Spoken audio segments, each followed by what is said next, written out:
चलिए आज हम आप लोगों को बतलाएंगे एक्सेल के कुछ महत्वपूर्ण फार्मूला के बारे में। बहुत ही इंपॉर्टेंट फार्मूला जो हमें हमेशा प्रयोग में आता है उसके बारे में बता देंगे। मेरा नाम Jilani Malik, APCC computer centre Madhubani Bihar.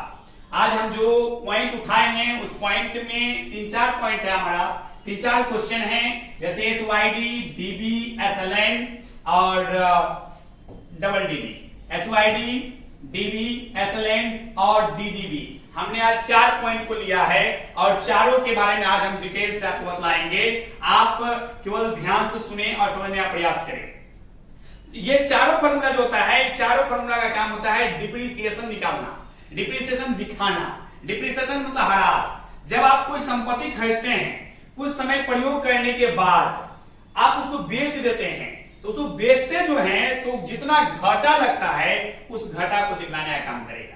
मैं एक एग्जांपल लिखा हूं, उस एग्जांपल के द्वारा आपको समझाने का प्रयास करूंगा। जैसे देखिए कि आपने एक BMW कार खरीदा। क्या करता है? BMW कार खरीदा है। BMW कार का कॉस्ट प्राइस कितना है? कॉस्ट प्राइस है 12 लाख रुपया। अब भले ओरिजिनल क्या दाम है उसको मत देखिए, फिलहाल मैंने देखा कि BMW का कॉस्ट प्राइस कितना है? 12 लाख रुपया। सैलवेज का मतलब होता है बचा हुआ मूल्य। जी आप ऐसे ही बोल सकते हैं कि हमने इतना में बेचा, तो 12 लाख में आपने खरीदा है और बेचा कितना में? 8 लाख रुपया में। मेरे क्वेश्चन के मुताबिक आपने बेच दिया है। आपने इस BMW कार का, इस प्रोडक्ट का प्रयोग अपने जीवन में 4 साल आपने इसका प्रयोग किया है। तो आपने समझ गया कि आपने एक प्रोडक्ट खरीदा जिसका नाम है BMW कार और उसका कॉस्ट प्राइस है 12 लाख रुपया। उसका विक्रय मूल्य हो गया, वो गया 8 लाख रुपया और आपने कितना साल प्रयोग किया? 4 साल। तो आप समझ सकते हैं कि 4 साल में नुकसान कितना लगा आपको?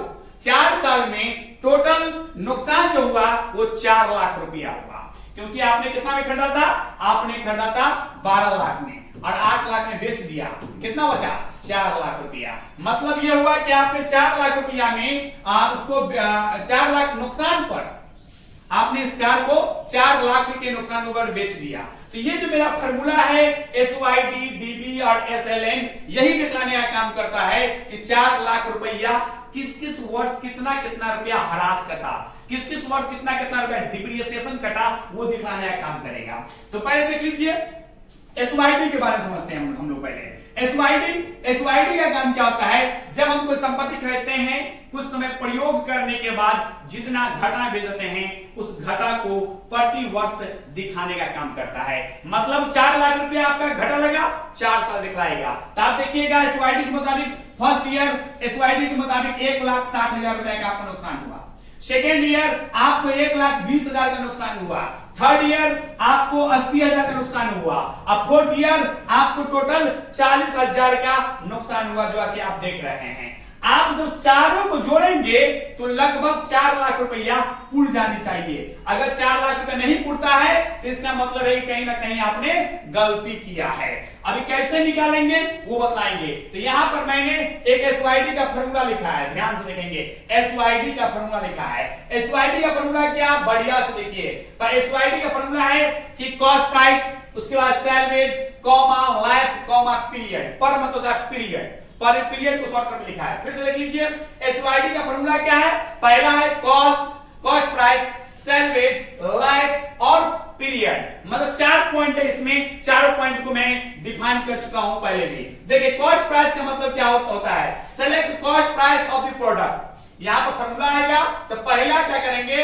आप कॉस्ट प्राइस को सिलेक्ट करेंगे। तो जहां भी आपका प्रश्न लिखा हुआ है, मेरा 12 लाख रुपया लिखा हुआ है, तो यहां पर 12 लाख को सिलेक्ट करेंगे आप। 12 लाख को सिलेक्ट करने के बाद कॉमा देंगे।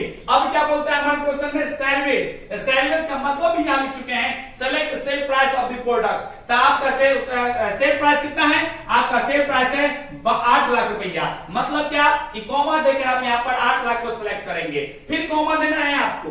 अब लिखा हुआ लाइफ, लाइफ का मतलब ये होता है कि आपने इस गाड़ी का प्रयोग, इस प्रोडक्ट का प्रयोग कितने वर्षों तक किया है, तो मैंने किया 4 साल, तो ये क्या करेंगे हम, कॉमा देकर 4 साल को हम सेलेक्ट करेंगे। यहां पर लाइफ के जगह पर हम लोग 4 साल को सेलेक्ट करेंगे। फिर कॉमा, कॉमा के बाद यह पर मतलब पीरियड, पीरियड का मतलब यह हुआ कि आपको 4 लाख जो नुकसान लगा है, 4 साल नुकसान लगा है, तो आप किस वर्ष का आप हानि देखना चाहते हैं, किस वर्ष का ह्रास देखना चाहते हैं। यदि प्रथम वर्ष देखना चाहते हैं तो 1 लिखेंगे, यहां पर अपने से आप 1 ऐसे लिख सकते हैं, 1, ठीक है। अगर दूसरे साल देखना चाहते हैं तो 2 लिख देंगे, तीसरा साल देखना चाहते हैं तो 3, चौथा साल देखना चाहते हैं तो 4। आपको याद रखना होगा कि अधिकतम आप 4 ही लिख सकते हैं, क्योंकि आपके क्वेश्चन में अधिकतम 4 है, तो आप अपने क्वेश्चन में 4 लिख सकते हैं। तो मैं बताना चाह रहा हूं फिर ये एसवाईडी का फॉर्मूला आपको 4 बार प्रयोग करना होगा। कितना बार? 4 बार। यहां पर जब निकालेंगे तो पहले क्या करना है, कॉस्ट प्राइस, मतलब इसको सेलेक्ट करेंगे, फिर कॉमा देंगे, सैलवेज में इसको सेलेक्ट करेंगे, फॉर्मूला यहां पर लिखना है, जहां पर भी लिखना चाहते हैं लिख सकते हैं वैसे आप। फिर आप क्या करना है, लाइफ है, लाइफ के जगह 4 सेलेक्ट करेंगे और कॉमा देकर फर्स्ट ईयर लिखेंगे, तो यहां पर आपको 1,60,000 दिखाएगा। अंत में हम आपको प्रयोग करके भी दिखला देंगे। अब है दूसरा चीज है डीबी। डीबी का पूरा नाम होता है डिक्लाइनिंग बैलेंस। ये भी एक ह्रास का ही तरीका, मेथड है। सभी मेथड आपको ह्रास का ही है, डिप्रिसिएशन का ही है। तो डीबी भी सेम काम करता है। जब आप कोई संपत्ति खरीदते हैं, कुछ समय प्रयोग करने के बाद जितना घाटा में बेचते हैं, उस घाटा को प्रति वर्ष दिखाने का काम करता है। आप देख सकते हैं इसका एक फॉर्मूला सेम टू सेम है, फॉर्मूला याद कर लीजिएगा। डीबी बराबर क्या होता है, कॉस्ट प्राइस, सैलवेज, लाइफ और पीरियड। तो सेम फॉर्मूला है, सेम प्रोसेस इसका भी है। अब है एसएलएन। एसएलएन क्या है, स्ट्रेट लाइन डिप्रिसिएशन। ये क्या करता है, वो भी सेम काम करता है। अब देखिएगा एसवाईडी ने क्या किया, फर्स्ट ईयर लॉस दिखाया 1,60,000, 1,20,000, 1,80,000, सिर्फ 80,000 और 40,000, टोटल मिलाकर हो गया आपका कितना, आपका टोटल मिलाकर हो गया 4 लाख। अब डीबी देखेंगे, डीबी के मेथड का प्रयोग करेंगे तो वो भी क्या करेगा, 1,15,000 फर्स्ट ईयर में निकाला, सेकंड ईयर में 1,04,000, थर्ड ईयर में 94,000, फोर्थ ईयर में 85,000। अब एसएलएन में देखेंगे, ये दोनों में क्या देखा आपने, एसवाईडी और डीबी में ये दोनों घटते क्रम में निकाल रहा है। फर्स्ट ईयर अधिक लॉस दिखला रहा है आपको, अधिक ह्रास दिखला रहा है, सेकंड ईयर वही नियम है, ठीक है।